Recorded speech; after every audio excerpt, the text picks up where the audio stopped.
Good morning, welcome to Morning Review. This is Kim speaking on Thursday, the 10th of November. Right, looking at the euro dollar first, and what we've got on the dailies here is one hell of a bearish bar. The thing is, in the short term, I say short term, but on a daily perspective, on my signal, it's become a bit oversold, but that's not to me to say it will necessarily stop here. At the moment, it looks like it's consolidating around the lows on this 4-hourly bar to the right.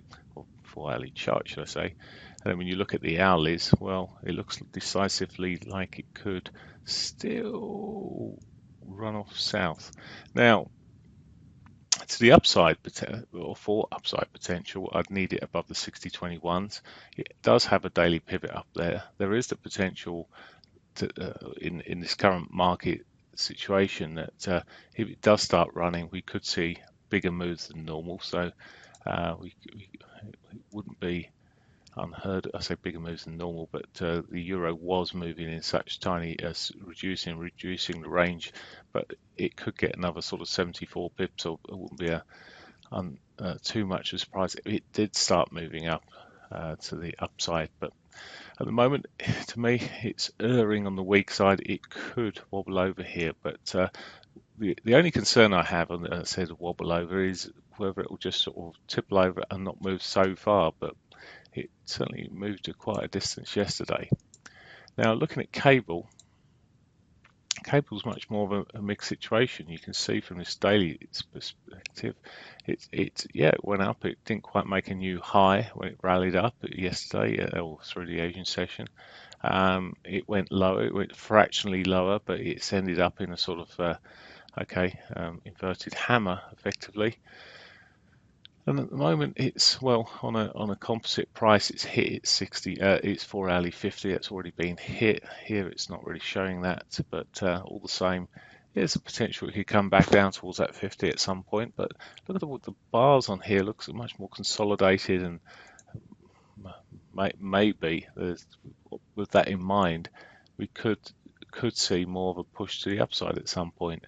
We've already caught the daily pivot. If it can get above the daily pivot, I have a trend line in mind across the tops here, and okay, it's on the current bar at the moment, but it's really running from these two earlier bars I'm looking at. But if we can break that upside, well, then I've got to be a bit more bullish on cable. It did have some decent runs throughout yesterday afternoon.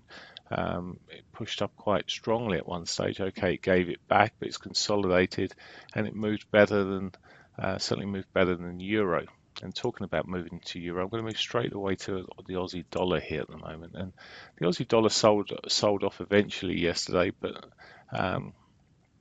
it did an earlier part of recovery and continued recovering through the Asian session there. And well, it's got the potential again. Well, it's another one of these that to me looks like, well, if it breaks back above that hourly 50, it could be a lot more bullish. It's sort of starting to build some positive momentum here. It had a stalling period, but got a nice big green bar there, and it's pushing up. So if it can break above that 50, I could be a bit more bullish on the Aussie dollar. Let's go back to the dollar yen. And well, it was no surprise in the trade during the Asian session there throughout the voting that it went down to near the 100 area, okay, 101, but it rallied strongly, and it's well, that actually is a bit more like the euro in a sense that it looks like it could continue in its path. It's already starting to do so somewhat.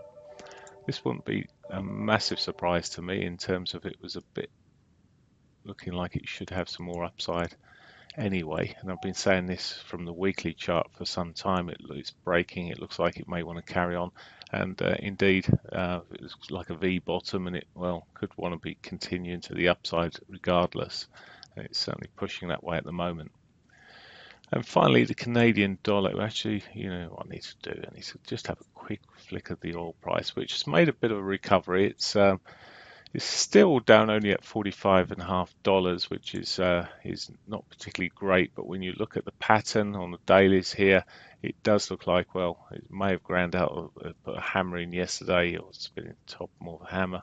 But it looks like it could be trying to break up further and push back into the range of about $50, which in turn should help CAD come off south. But that in itself at the moment is struggling somewhat. It did put in a bit of a sort of divergency move to the upside yesterday.